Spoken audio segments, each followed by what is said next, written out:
Raíces, una historia de amor, justicia y redención. Rebecca Armstrong, una joven marcada por la rigidez y ambición de su familia, descubre que los privilegios que la rodean tienen un costo. El sufrimiento de muchas personas, entre ellas la familia de Sarocha Chankima. El destino las une primero como amantes, luego como adversarias, pero pronto la fuerza de sus convicciones y el poder de un sentimiento genuino las lleva a luchar juntas contra la injusticia. Entre juicios, heridas familiares y secretos del pasado, Sarocha y Rebecca construyen un vínculo indestructible. Su amor no solo las enfrenta a las ambiciones de los Armstrong, sino que también se convierte en un faro de libertad y dignidad, de enemigas a cómplices, de la lucha en los tribunales a la plenitud de una vida compartida. La suya es la historia de cómo el amor verdadero puede resistir al poder, sanar lo roto y abrir camino hacia un futuro nuevo. Capítulo 1. La hija rebelde. El apellido Armstrong pesaba como una losa de mármol sobre los hombros de Rebecca, aunque a primera vista su vida parecía hecha de lujos, privilegios y facilidades. Su familia era conocida en todo Tailandia: empresarios fríos, calculadores, dueños de bienes raíces y de inversiones que, aunque vestidas de legalidad, habían crecido siempre sobre la desgracia de otros. Su padre, Richard Armstrong, aparecía en revistas económicas con una sonrisa estudiada, rodeado de políticos y banqueros. Su madre, Helena Matte, provenía de una familia aristocrática venida a menos, pero había unido fuerzas con Richard en un matrimonio que era más una sociedad estratégica que una unión de afecto. Rebecca había crecido en ese mundo de cenas de gala, de colegios privados donde la excelencia se medía en dinero, de veranos en Europa y viajes de invierno a Miami. Desde pequeña le enseñaron a sentarse derecha, a responder con frases elegantes y a ocultar cualquier emoción demasiado intensa. La vulnerabilidad, en los Armstrong, era sinónimo de debilidad, pero desde que tenía memoria, Rebecca había sentido una distancia insondable con todo aquello. A los 8 años, mientras su madre la vestía con un vestido de seda para una fiesta infantil, ella soñaba con estar en el suelo, pintando con témperas, ensuciándose las manos de colores imposibles. A los 13, cuando su padre la llevó por primera vez a la oficina de la empresa para mostrarle el futuro que algún día heredará, lo único que Rebecca vio fue un enjambre de hombres de traje gris hablando de ganancias, mientras en su cuaderno, escondido, hacía garabatos de rostros, sombras y flores deformes. Su refugio siempre fue el arte: dibujar, pintar, esculpir en barro improvisado. Era la manera en que sentía que respiraba, que estaba viva, que no era una simple pieza en el ajedrez calculador de su familia. Cuando cumplió 18, la presión sobre ella se volvió insoportable. Su padre había planeado enviarla a Londres para estudiar Derecho y Negocios, como corresponde a un Armstrong. Ella escuchaba en silencio, asintiendo con cortesía, pero dentro hervía una rebelión. Una noche, en su habitación decorada con muebles europeos y cortinas pesadas, escribió en un papel arrugado: «No quiero su vida, quiero la mía». Esa frase se convirtió en su brújula. Al llegar el momento de la universidad, tomó la decisión que desató la tormenta. Se matriculó en la Facultad de Artes Visuales, usando el apellido de su madre, Matte, para evitar la sombra inmediata de los Armstrong. No consultó con nadie. Lo anunció en una cena familiar, justo cuando su padre brindaba por su futuro. El silencio que siguió fue tan frío como el hielo en las copas de vino. «Artes», dijo su madre, con una mezcla de incredulidad y desdén. «¿Qué vas a hacer con eso? Pintar cuadros para hippies en ferias callejeras». «Es mi decisión», respondió Rebecca, con la voz más firme que pudo. «Tu decisión», replicó su padre, Richard, con un tono grave, cortante. «No tienes idea de lo que dices». Las semanas siguientes fueron un campo de batalla. Su familia intentó convencerla, manipularla, incluso sobornarla con viajes y promesas. Pero Rebecca estaba decidida. No quería una vida de negocios oscuros ni mansiones vacías. Quería independencia, autenticidad. Decidió mudarse de la casa familiar. Alquiló un pequeño departamento en un barrio universitario, donde las paredes eran delgadas y el agua caliente fallaba a menudo, pero donde cada rincón respiraba libertad. Allí, por primera vez, pudo dejar pinceles y lienzos tirados, sin que nadie los mirara con desdén. El dinero de sus padres seguía estando a su alcance, pero Rebecca lo rechazó. Se buscó un trabajo en un bar los fines de semana, sirviendo copas, escuchando conversaciones ajenas y aprendiendo de un mundo que sus padres despreciarían. A veces llegaba agotada a clases, con olor a humo de cigarro y cerveza impregnado en la ropa, pero con una sonrisa genuina. Estaba construyendo algo que era suyo. En el bar descubrió otra cara de la ciudad. Los estudiantes que sobrevivían con lo justo, los músicos que tocaban por un par de monedas, las risas de gente que encontraba alegría sin necesidad de lujo. Allí aprendió a mirar a las personas más allá de sus apellidos, a escuchar historias de lucha y dignidad que la conmovían más que cualquier discurso empresarial. La primera vez que vio a un grupo de jóvenes discutir apasionadamente sobre política y desigualdad en una de las mesas, se quedó escuchando desde la barra, fascinada. Sentía que había estado viviendo en una burbuja. De pronto, el mundo real se abría ante ella con crudeza, pero también con belleza. Sin embargo, todo ese nuevo mundo tenía un precio: el distanciamiento cada vez más grande con sus padres. Elena Matte la llamaba solo para reprocharle: «Estás desperdiciando tu vida, Rebecca. Podrías tener todo y lo rechazas por una idea infantil». Richard Armstrong, por su parte, casi dejó de hablarle. Para él, la rebeldía de su hija era una traición. Aún así, Rebecca se mantuvo firme. Pintaba hasta tarde en la noche, aunque sus cuadros aún eran torpes, llenos de rabia y búsqueda. Iba a clases con entusiasmo, rodeada de otros estudiantes que, como ella, soñaban con expresarse en un mundo que no siempre entendía el valor del arte. Un día, mientras caminaba de regreso del bar a su pequeño departamento, miró las luces de la ciudad y pensó en voz baja: «No sé a dónde me llevará todo esto, pero al menos es mío». Todavía no sabía que en ese camino, en medio de esa búsqueda por construir su propia vida, iba a cruzarse con alguien que lo cambiaría todo, alguien que le mostraría un amor tan intenso como los colores que ella intentaba atrapar en sus lienzos, alguien que también conocía el dolor de luchar contra las injusticias de un apellido poderoso. Su nombre era Sarocha, y aunque Rebecca todavía no lo sabía, el destino ya había comenzado a trazar los hilos que las unirían, para bien y para mal.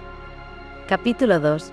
Una vida distinta. El amanecer en Bangkok tenía un ritmo propio. El sol no se limitaba a salir, sino que explotaba en un cielo húmedo, cargado de tonos rojizos y naranjas que se filtraban entre los rascacielos y los templos antiguos. El bullicio comenzaba temprano.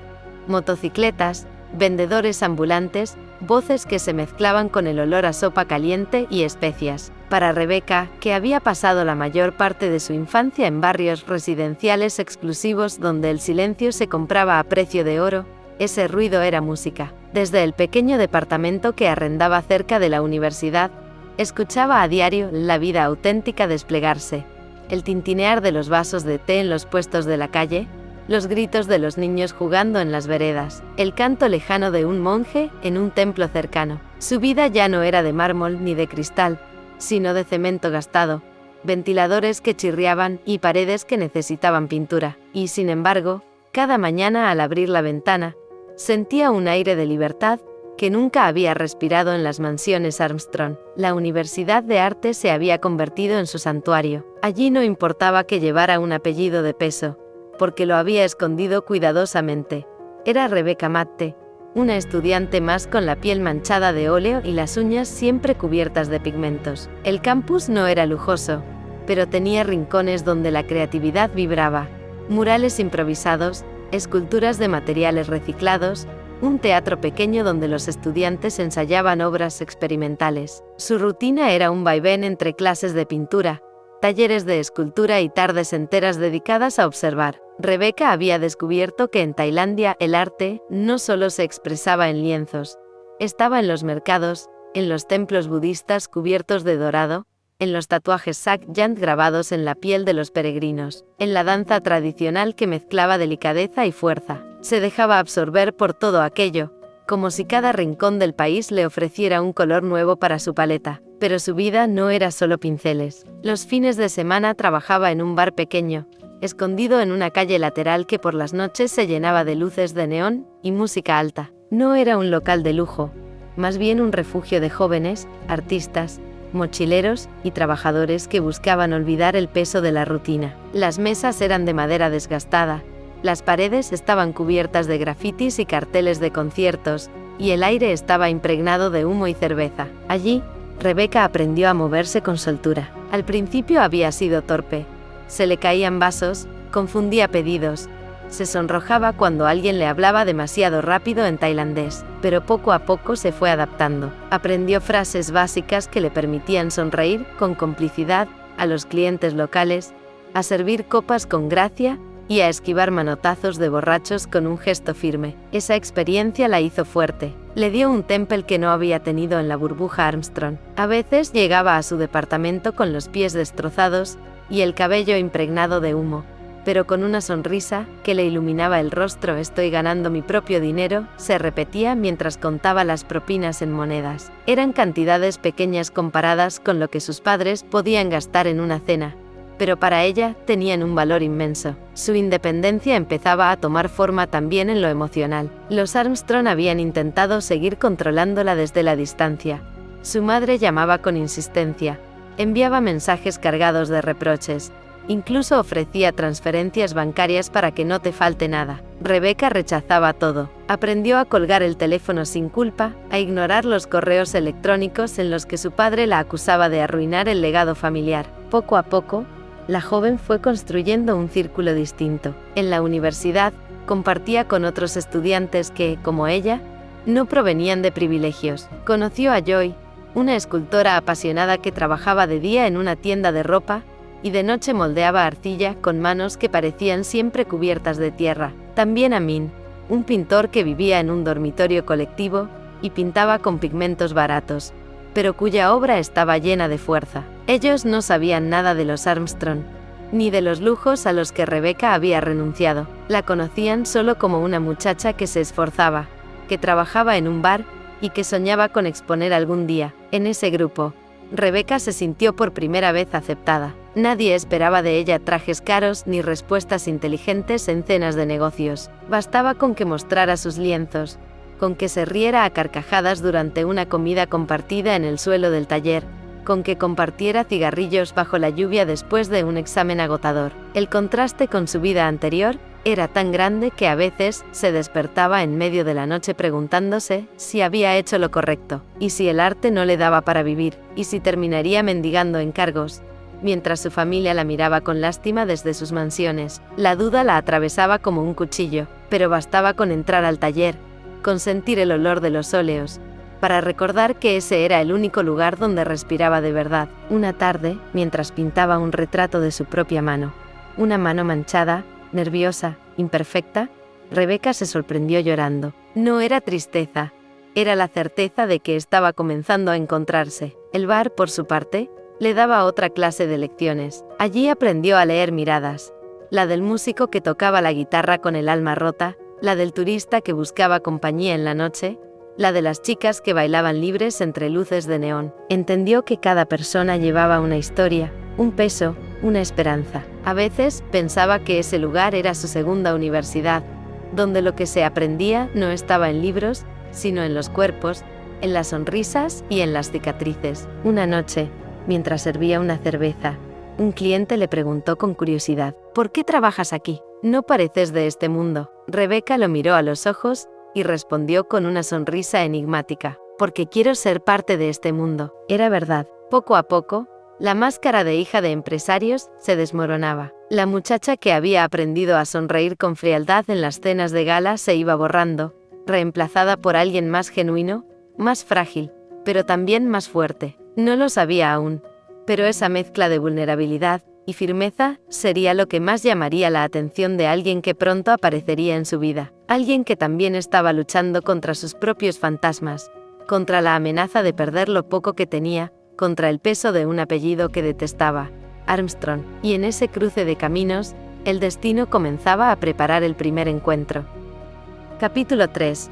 El peso del apellido. Para Sarocha Chankima, la casa donde había crecido no era solo un techo, era la memoria de su padre, el perfume de los jazmines que su madre cultivaba en macetas de barro, el espacio donde había aprendido a caminar, a reír, a llorar. Una vivienda modesta en un barrio antiguo de Chiang Mai, construida con madera oscura y techos inclinados, donde el sonido de la lluvia golpeando las tejas se mezclaba con el canto de los grillos en las noches húmedas. Esa casa había resistido todo: tormentas, inundaciones, incluso la muerte prematura de su padre, que había dejado a su madre viuda demasiado joven. Lo único que parecía no resistir era el peso del dinero. La primera vez que escuchó el apellido Armstrong fue en boca de su madre, en un susurro cargado de miedo. Ella hablaba con un hombre trajeado en la entrada de la casa, mientras Sarocha, con 18 años recién cumplidos, espiaba desde la ventana. No entendía todos los términos, pero sí percibía la tensión. Había una deuda,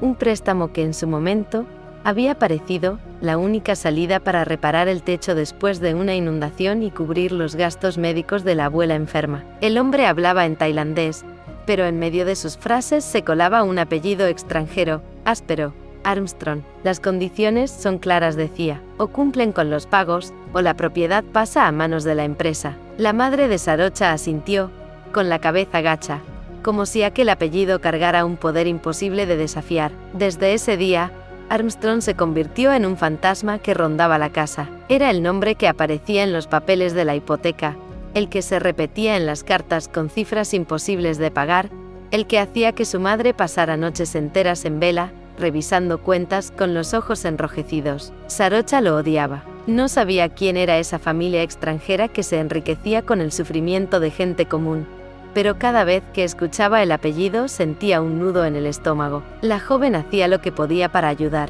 Estudiaba en la universidad durante el día, y por las tardes trabajaba en una pequeña librería del centro, ordenando estantes y atendiendo clientes. El sueldo era escaso, pero servía para complementar el ingreso de su madre, que cosía ropa por encargo para las vecinas. A veces, Sarocha también daba clases particulares de inglés a niños del barrio, aprovechando lo que había aprendido en la escuela. Cada billete que ganaba lo guardaba con cuidado, como si fueran granos de arroz destinados a llenar un cuenco vacío, pero por mucho que se esforzaran, la deuda seguía creciendo. Era como un monstruo que nunca se saciaba. La empresa Armstrong siempre encontraba cargos adicionales, intereses, retrasos, ajustes. No importaba cuánto pagaran, parecía que nunca era suficiente. En más de una ocasión, Sarocha escuchó a su madre llorar en silencio por las noches. Ella fingía dormir, pero se le desgarraba el corazón. Mamá le dijo una vez, tomándola de la mano: no dejaremos que nos quiten la casa, encontraremos la forma. Su madre la miró con ternura y un cansancio infinito en los ojos. Hija, a veces la vida no nos da opciones. Ese era el peso del apellido Armstrong,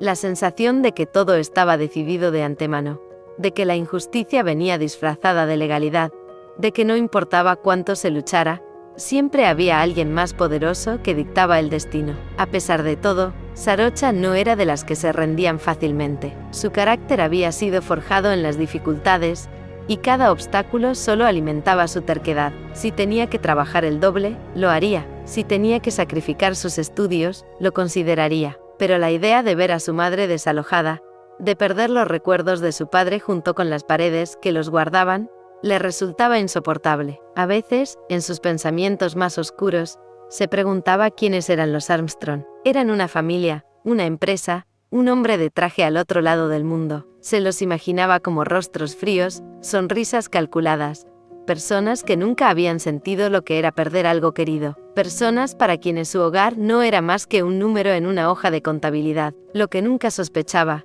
lo que nunca habría podido imaginar, era que en algún lugar de Bangkok, en una universidad, en un bar, había alguien que llevaba ese apellido en la sangre, una muchacha que también lo rechazaba, que también luchaba por ser libre de su peso, una muchacha llamada Rebecca. El destino aún no había cruzado sus caminos, pero el apellido Armstrong ya se había convertido en el puente invisible, y en la barrera más grande entre ambas. Capítulo 4. La casa hipotecada. La tarde caía sobre Chiang Mai con un calor húmedo que se aferraba a la piel. En la casa de madera de los Chankima, la atmósfera era aún más pesada que el aire exterior. Sarocha estaba ayudando a su madre a coser un encargo, un vestido de seda que debían entregar al día siguiente. La máquina de coser sonaba rítmica, como un corazón mecánico que mantenía con vida su frágil economía. De pronto, un golpe seco en la puerta interrumpió todo. No era el golpeteo rápido y familiar de una vecina, ni el llamado tímido de un niño. Era un sonido autoritario, dueño de la impaciencia de quien se sabe con poder. La madre de Sarocha levantó la mirada, y su rostro palideció. Es él, murmuró. Sarocha sintió cómo la sangre se le agolpaba en las sienes. Ya sabía quién estaba detrás de esa puerta. El hombre que siempre venía en nombre de la empresa Armstrong. El cobrador que se aseguraba de recordarles que su vida no les pertenecía del todo. Su madre se apresuró a abrir. En el umbral apareció un hombre de traje oscuro.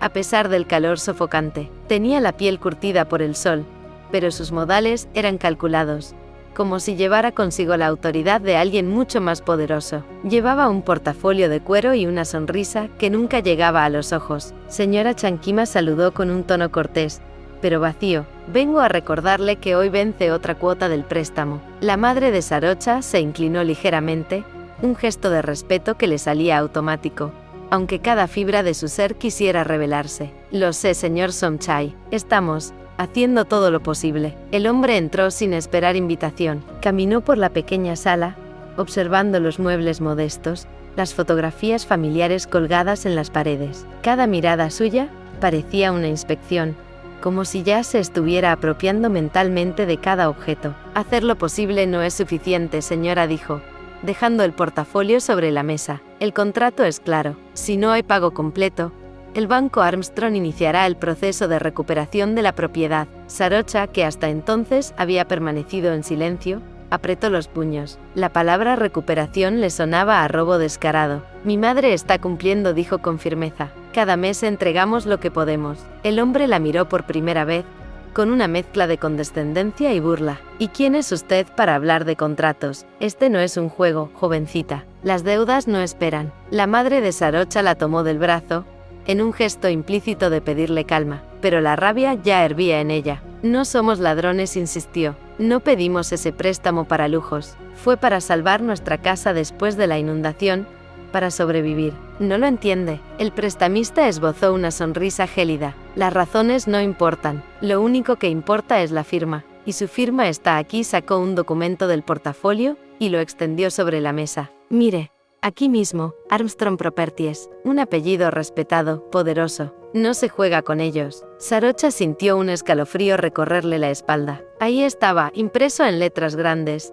Armstrong, el apellido que ya había comenzado a odiar, se desplegaba como una sentencia sobre su futuro. ¿Y si no podemos pagar?, preguntó la madre, con un hilo de voz. El hombre cerró el portafolio con un chasquido metálico. Entonces, perderán la casa. Así de simple. Tendrán 30 días para desalojar. Un silencio denso llenó la sala. Afuera, los grillos cantaban como si no pasara nada, indiferentes al drama humano que se desarrollaba en el interior. Esto es injusto, dijo Sarocha en voz baja, pero firme. ¿Cómo puede alguien dormir tranquilo sabiendo que vive de arrebatarle la vida a otros? El prestamista ni siquiera pestañeó. La justicia no paga las cuentas, señorita. El apellido Armstrong sí. La madre de Sarocha casi se desploma. Sarocha corrió a sostenerla, y mientras lo hacía, su mirada se clavó en la del hombre. Había odio en sus ojos, un odio que ardía como brasas. El cobrador recogió sus cosas y se dirigió a la puerta. Antes de salir, giró levemente la cabeza. 30 días, o la casa pasa a ser de ellos. Cuando se marchó, la casa quedó en silencio, rota. La madre de Sarocha se dejó caer en una silla, con las manos temblando. No puedo más, susurró. Sarocha se arrodilló frente a ella, tomando sus manos entre las suyas. Mamá, no vamos a rendirnos. Buscaremos otra forma. Yo trabajaré más, lo que sea necesario, pero en el fondo sabía que sus palabras eran apenas un escudo contra la impotencia. El apellido Armstrong era una montaña imposible de mover. Era el recordatorio de que, en un mundo gobernado por el dinero, la dignidad de los Chankima no valía nada en los papeles. Esa noche, Sarocha no pudo dormir. Se quedó en la cama mirando el techo de madera, escuchando a su madre llorar en la habitación contigua. Una furia sorda la consumía. Imaginaba a los Armstrong en mansiones lujosas, cenando con copas de vino carísimo, mientras ella y su madre se desvivían por salvar una casa humilde. En su mente, juró algo que aún no sabía cómo cumplir. No dejaré que nos destruyan, no importa lo que cueste. No sabía entonces que en otra ciudad, una joven llamada Rebeca también estaba luchando contra ese mismo apellido, aunque desde la vereda opuesta, y que el destino, cruel y caprichoso, estaba preparando el momento en que ambas verdades se encontrarían de frente. Capítulo 5. Resistir con dignidad. Los días que siguieron a la visita del prestamista se tiñeron de un silencio extraño en la casa de las Chankima. No era la calma, sino el peso de una amenaza suspendida, como si cada rincón de la vivienda supiera que le quedaban pocos latidos antes de ser arrancado de sus dueñas. La madre de Sarocha se levantaba más temprano que nunca, encendía el incienso frente al pequeño altar familiar y murmuraba oraciones con la voz temblorosa. Sus manos, que habían sido firmes durante años de costura, ahora parecían perder fuerza. Cada puntada le costaba más, pero aún así cosía sin descanso, como si la aguja pudiera tejer también la esperanza. Sarocha, en cambio, eligió no dejarse paralizar. Su rabia se transformó en motor. Salía de casa con el amanecer, caminaba hasta el pequeño mercado del barrio y ayudaba a los vecinos a cargar sacos o a ordenar puestos, a cambio de unas pocas monedas. No era mucho, pero cada billete arrugado que llevaba de vuelta a su madre era un gesto de resistencia. «No quiero que te mates trabajando», hija, decía la madre, preocupada al verla regresar con los hombros doloridos. «Prefiero cansarme ahora que ver cómo nos arrebatan todo», respondía Sarocha, con el fuego de la determinación brillando en sus ojos. El barrio entero empezó a enterarse de la situación. Algunos vecinos ofrecían arroz, otros verduras que les sobraban. Una anciana que vivía sola al final de la calle les llevó hierbas medicinales para el estrés. No podían darles dinero, pero sí pequeños gestos que ayudaban a sostenerlas. Una tarde, mientras ayudaba a su madre a doblar telas, Sarocha sintió que debía hablar con claridad. «Mamá, tenemos que enfrentarlo. Si nos quedamos esperando, ellos nos van a pasar por encima». «¿Y qué sugieres?», preguntó la mujer, con un cansancio que parecía hundirla. «No tenemos abogados, no tenemos poder, pero tenemos voz». Sarocha se enderezó. «Podríamos ir a la prensa local, contar lo que hacen esos Armstrong con la gente. No somos los únicos». Su madre se sobresaltó, casi con miedo. «No, hija, eso solo los enojaría más. Esos hombres tienen contactos, podrían hacernos la vida imposible». El silencio volvió a instalarse entre ellas, pesado, pero Sarocha no apagó la idea en su mente. Sentía que había una línea invisible que la obligaba a elegir entre callar y aceptar, o hablar y arriesgarse. Mientras tanto, el apellido seguía persiguiéndolas en los detalles más pequeños. En la radio, en las noticias, aparecía de vez en cuando el nombre de Armstrong Holdings, la empresa extranjera que invertía en Tailandia, con anuncios que hablaban de progreso y desarrollo. Para Sarocha, esas palabras eran una burla cruel. ¿Qué progreso había en despojar a familias de sus casas? Cada vez que escuchaba ese apellido, lo sentía como una daga, y no podía evitar preguntarse cómo era la vida de esas personas que vivían en mansiones, rodeadas de lujos construidos sobre el dolor de otros. Una noche, mientras cenaban un arroz sencillo con vegetales hervidos, la madre dejó los palillos a un lado y suspiró. «Quizás deberíamos ir pensando en dónde podríamos quedarnos si todo se pierde». Sarocha levantó la cabeza de golpe. «No, esta casa es nuestra. Es la memoria de papá, de los abuelos, de todos los que nos enseñaron a resistir. No me importa que sean los Armstrong. No van a quitarnos lo que somos». Había tanta firmeza en su voz que la madre sonrió con lágrimas en los ojos. En ese momento comprendió que su hija había heredado no solo su sangre, sino también su coraje. Los días siguientes se convirtieron en una rutina de lucha. Sarocha aceptaba trabajos temporales en donde pudiera. A veces limpiaba mesas en un café, otras ayudaba en la carga de mercancías en el mercado nocturno. Su madre multiplicaba los encargos de costura, aunque sus manos le dolieran hasta el entumecimiento. Juntas recortaban gastos, apagaban luces más temprano, caminaban largas distancias para no gastar en transporte. Todo era un esfuerzo enorme para pagar una deuda que parecía no disminuir jamás. Y sin embargo, en medio de ese desgaste, se mantenía algo intacto: la dignidad. Cada noche, antes de dormir, compartían una taza de té y se prometían que no se rendirían. El apellido Armstrong era un gigante, sí, pero ellas se tenían la una a la otra. En esos momentos de intimidad silenciosa, mientras escuchaba la respiración tranquila de su madre al dormirse, Sarocha pensaba en algo que aún no podía imaginar: que pronto aparecería alguien más en su vida, alguien que llevaba ese mismo apellido que tanto odiaba, y que cambiaría todo lo que creía saber sobre el enemigo. Capítulo 6. Entre luces y sombras. El calor sofocante de Chiang Mai no impedía que el corazón de Sarocha se apretara más de lo normal. Aquella tarde, su madre recibió una llamada desde Bangkok. La tía Mali, hermana menor de ella, había sido ingresada en un hospital tras una crisis respiratoria. No estaba en estado grave, pero necesitaba reposo, cuidados y sobre todo compañía. No puedo dejar la casa ni los encargos de costura, dijo su madre con pesar, mientras recogía las telas sobre la mesa. Hija, tendrás que ir tú. Sarocha no dudó. Preparó una mochila pequeña con ropa sencilla y tomó el bus nocturno hacia la capital. El viaje se le hizo eterno.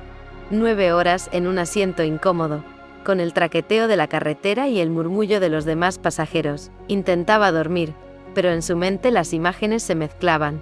El prestamista Somchai, la firma de los Armstrong en los papeles, la respiración cansada de su madre al coser. Al amanecer, Bangkok la recibió con su caos habitual, el ruido de los motores, los gritos de los vendedores callejeros, y el olor penetrante de la mezcla entre comida, humo y lluvia reciente le resultaban casi abrumadores. Para una joven acostumbrada a la relativa calma de Chiang Mai, la capital era un monstruo vibrante y desordenado. La tía Mali vivía en un departamento modesto en el distrito de Din Daeng. Al llegar, Sarocha la encontró recostada, más delgada de lo que recordaba, pero con la sonrisa intacta. «Mi guerrera favorita», le dijo la tía con cariño, acariciándole el cabello. «Tu madre me manda a su mejor enfermera». Durante los primeros días, Sarocha se dedicó a ayudar en casa. Cocinaba, limpiaba y acompañaba a su tía al hospital para las revisiones. No hablaba de la deuda, no quería cargarla con ese peso, pero la rabia seguía ahí, latiendo en silencio cada vez que recordaba el apellido Armstrong. Fue su prima Nan, hija mayor de Mali, quien un viernes por la noche irrumpió en su rutina. «Basta de encierro», exclamó mientras se arreglaba frente al espejo. «Tienes que despejarte. Vamos a salir». «No, no es mi ambiente», replicó Sarocha, acomodando platos en la mesa. «Precisamente, llevas días con la cara larga. Vamos a un bar donde trabaja una amiga mía. No te preocupes, es seguro. Solo quiero verte sonreír un rato». Sarocha quiso negarse, pero la insistencia de Nan era un huracán. Media hora después, se encontró caminando junto a ella por calles iluminadas con luces de neón. El tráfico rugía, los puestos callejeros ofrecían pad thai, brochetas de pollo y mangos dulces. La ciudad vibraba como un animal nocturno. Llegaron a un local de fachada discreta con un letrero iluminado. Lan Namun. El contraste la descolocó.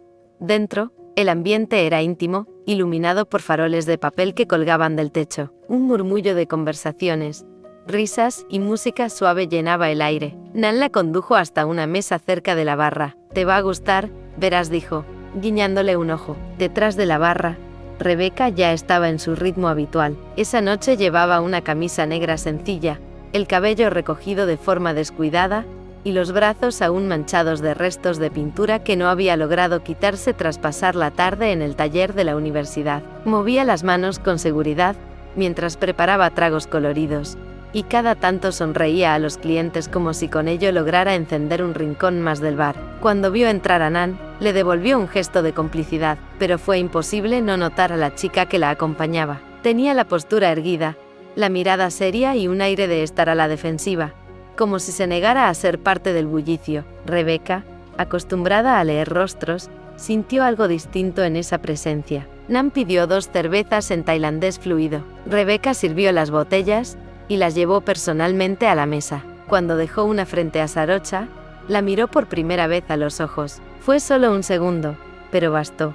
La intensidad de esa mirada la desarmó. «Gracias», murmuró Sarocha, sin apartar la vista demasiado pronto, sorprendida por el acento extranjero que percibió en la voz de la camarera. La música cambió a un ritmo más suave, y Nan empezó a hablar sin parar, intentando arrastrar a su prima a la conversación, pero Sarocha apenas la escuchaba. Algo en aquella chica tras la barra, esa mezcla de sencillez, manchas de pintura y sonrisa genuina, había encendido una curiosidad que no esperaba. Rebeca, por su parte, intentaba concentrarse en el trabajo, pero cada tanto sus ojos regresaban a la mesa de Nan y Sarocha. Había en esa joven algo imposible de ignorar, una fuerza silenciosa, como si llevara consigo una historia demasiado grande para caber en un solo cuerpo. Cuando Nan se levantó para ir al baño, Rebeca se acercó con naturalidad. «¿Quieres otra cerveza?», preguntó en tailandés con su acento marcado. Sarocha la miró, un poco sorprendida. Dudó un instante y negó con la cabeza.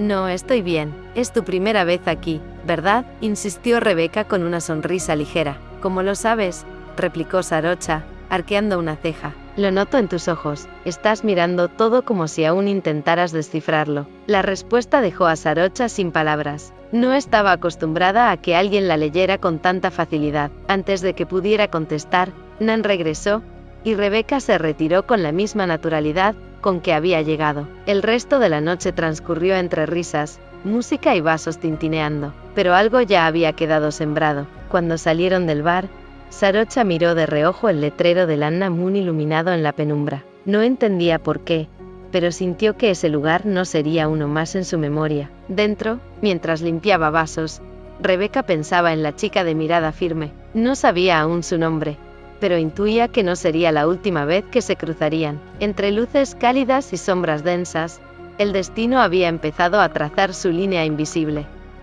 Capítulo 7.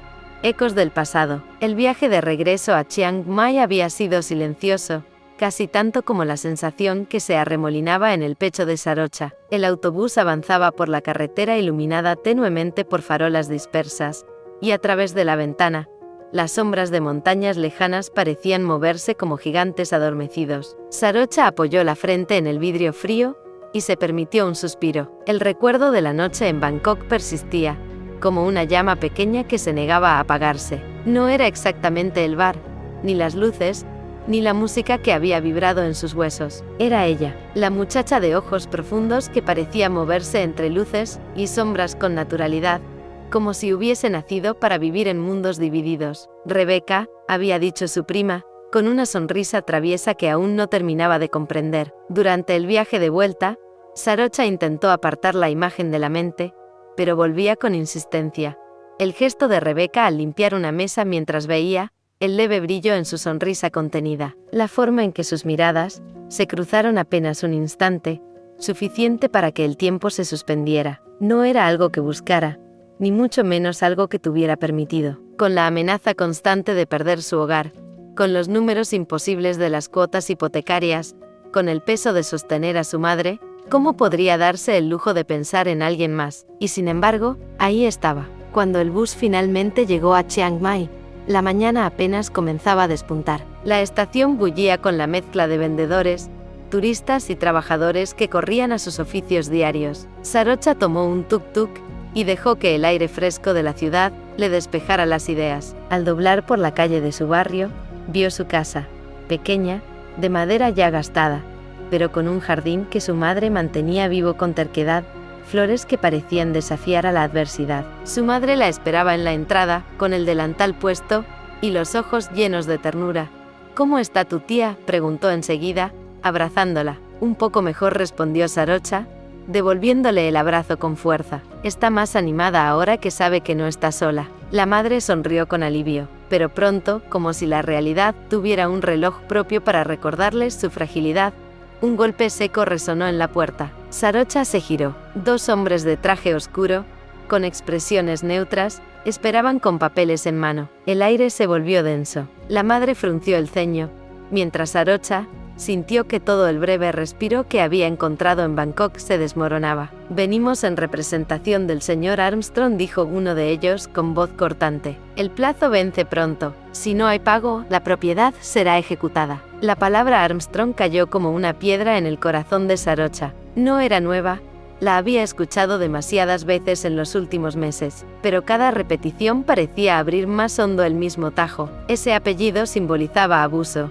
opresión, la certeza de que gente poderosa podía destruir vidas como quien aplasta hormigas sin pensarlo dos veces. La madre intentó mantener la calma. Con la dignidad que le quedaba ya les dijimos que estamos haciendo todo lo posible. Necesitamos más tiempo. El hombre ni siquiera pestañeó.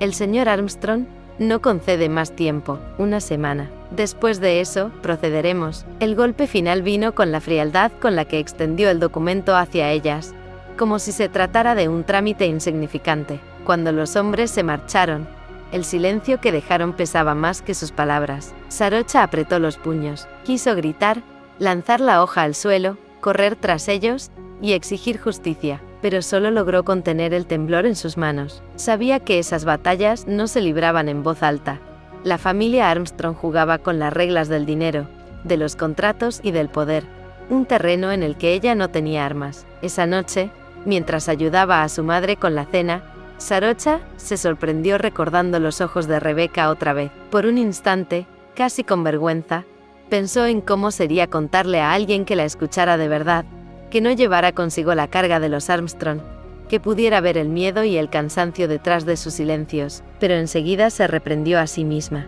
Rebecca era apenas un destello, una sombra amable en medio de la tormenta, un rostro desconocido que nunca podría entender el peso del apellido Armstrong en su vida, y sin embargo, cuando esa noche se acostó, al cerrar los ojos, el eco del apellido maldito resonaba en su mente, mezclado con la fugaz sonrisa de Rebecca, como si el destino ya se estuviera entreteniendo en entrelazar hilos que ella no podía controlar.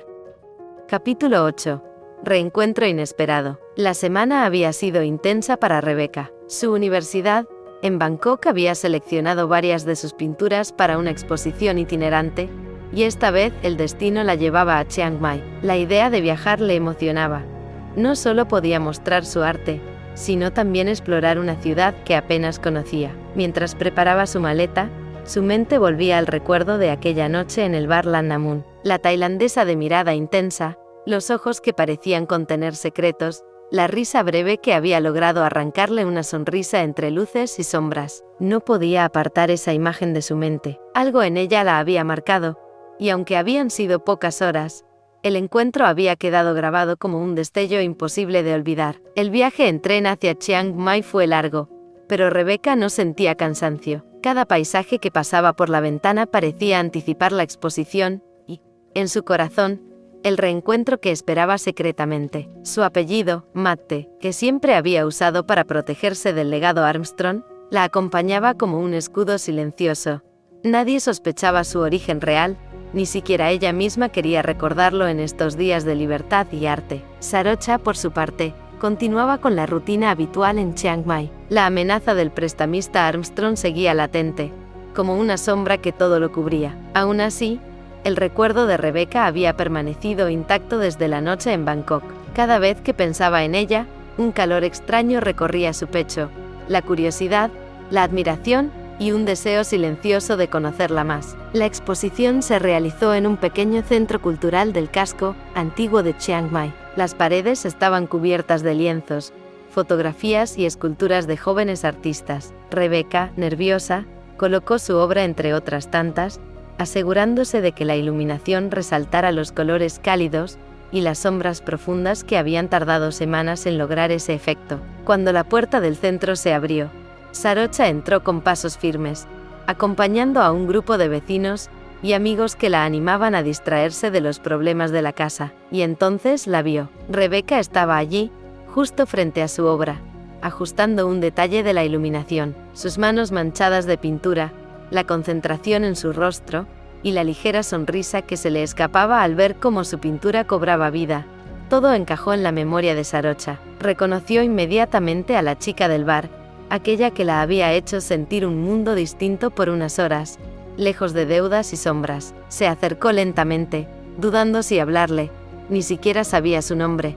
No sabía si la chica extranjera la reconocería. «Hola», dijo Sarocha, con un hilo de voz que revelaba sorpresa y alegría. Rebecca se giró, y en un instante, sus ojos se encontraron. La sorpresa fue mutua, y una sonrisa sincera se dibujó en ambos rostros. No hubo palabras al principio, solo un instante de reconocimiento que parecía suspender el tiempo. «Hola», susurró Rebecca, como si no pudiera creer que la coincidencia fuera real. «¡Qué sorpresa!», sí, dijo Sarocha.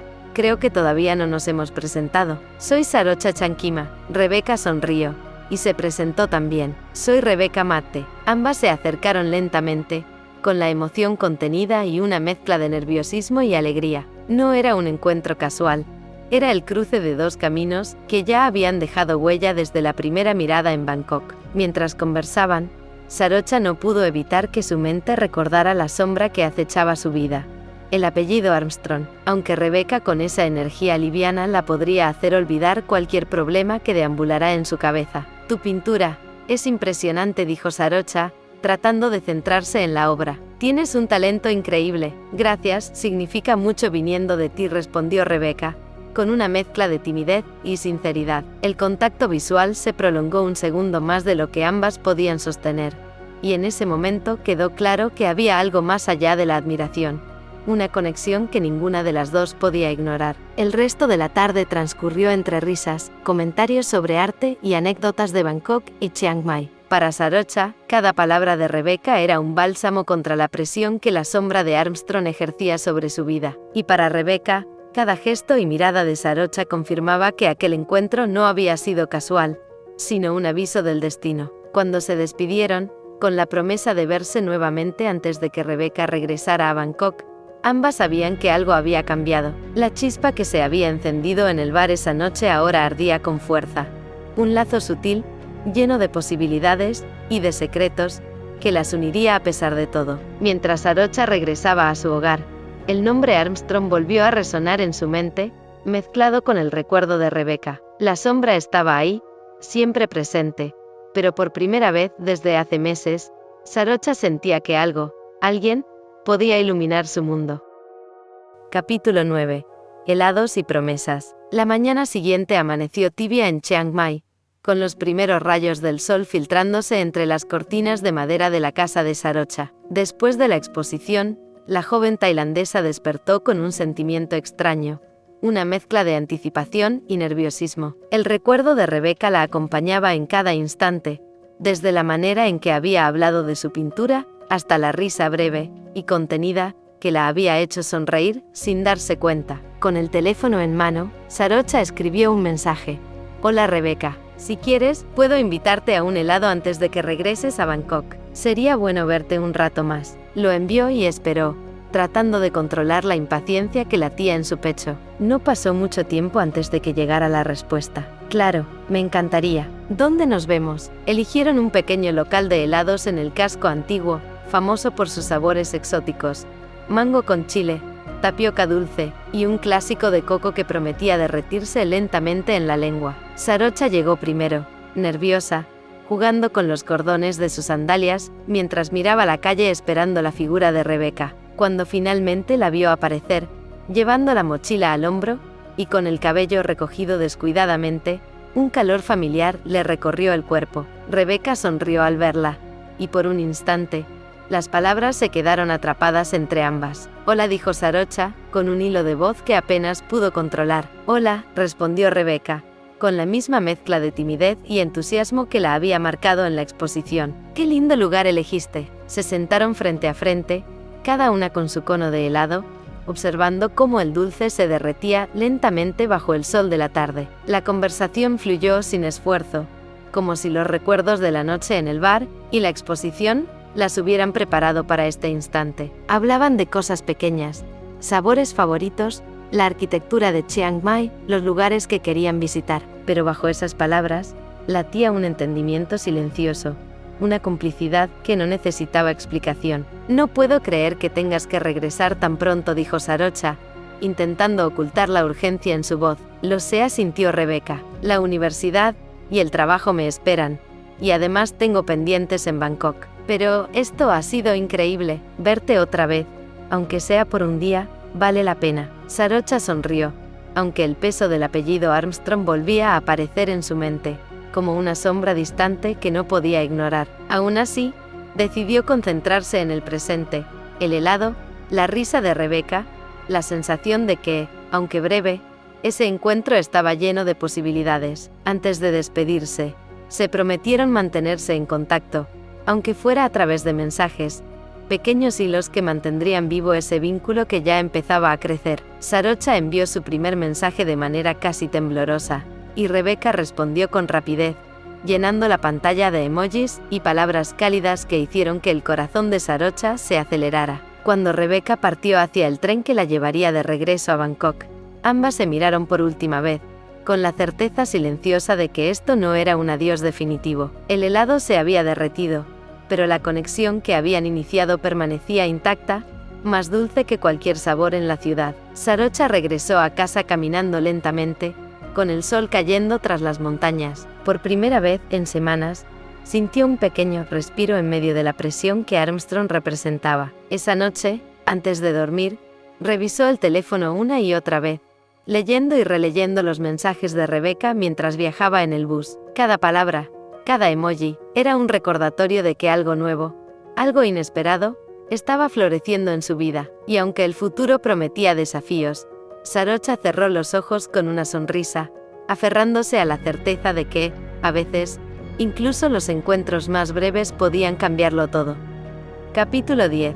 Mensajes que cruzan distancias. La noche caía sobre Bangkok, y Rebeca caminaba por los pasillos silenciosos de su apartamento. La ciudad seguía vibrando afuera, pero dentro, un espacio íntimo se había formado alrededor de su teléfono. El mensaje de Sarocha aún parpadeaba en la pantalla, una línea simple que decía: «Llegaste bien, todo en orden». Rebeca sonrió, dejando que sus dedos buscaran palabras. «Sí, gracias, fue increíble verte. No esperaba que un fin de semana tan corto pudiera significar tanto». El pulso se aceleró. Cada palabra enviada era un puente que conectaba Bangkok con Chiang Mai. Cada respuesta un instante de cercanía que parecía borrar la distancia entre ellas. Sarocha, en su casa, observaba el teléfono, mientras la luz cálida del cuarto iluminaba su rostro. La pantalla mostraba los mensajes de Rebeca, llenos de risas, de emojis de pinceles y helado, de pequeñas bromas que solo ellas entendían. Sentía una mezcla de alegría y temor. Alegría por la conexión que se estaba formando, temor por los problemas que cargaba su pequeña familia, y pensar en cualquier otra cosa le generaba culpa, porque debía estar pensando en soluciones. «Hola», escribió Sarocha después de unos minutos de vacilación. «¿Te gustó Chiang Mai? ¿Pudiste ver algo más que la exposición?». Rebeca respondió rápidamente: «Sí, me encantó la ciudad, aunque fui muy poco tiempo, pero lo mejor fue verte otra vez. Esa risa tuya, no puedo sacarla de mi cabeza». Sarocha sonrió, un calor que recorría su pecho. Respondió casi de inmediato: «Me alegra escucharlo,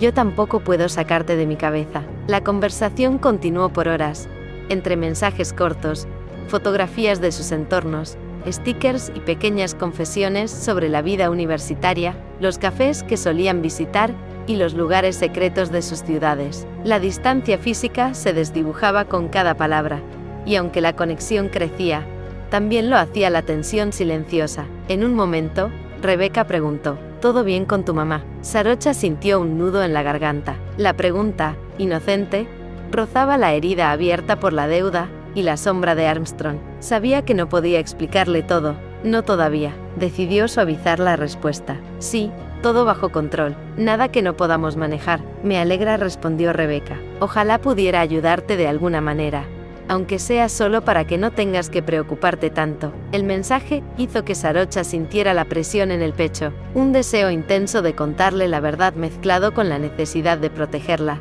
No quería preocuparla con sus problemas, solo le había comentado que su madre tenía algunas dificultades. «Gracias, significa mucho», escribió Sarocha finalmente. «Solo que hay cosas que no se pueden explicar fácilmente». Hubo un silencio de varios minutos en la conversación, y Sarocha aprovechó para respirar, para calmar la tormenta que comenzaba a formarse en su interior. Cuando Rebeca respondió, lo hizo con una suavidad que le permitió volver a relajarse. «Lo entiendo. No hace falta que me digas todo ahora, solo quiero que sepas que estoy aquí». Era un mensaje simple, pero lleno de peso. Sarocha lo leyó una y otra vez, sintiendo cómo la distancia entre ellas parecía desaparecer, aunque la sombra del apellido Armstrong permaneciera, apenas insinuada, esperando el momento de irrumpir en sus vidas. La noche avanzaba, y los mensajes se hicieron más personales, más sinceros, hasta que ambas, por un instante, olvidaron la distancia entre Bangkok y Chiang Mai. Cada palabra fortalecía la conexión,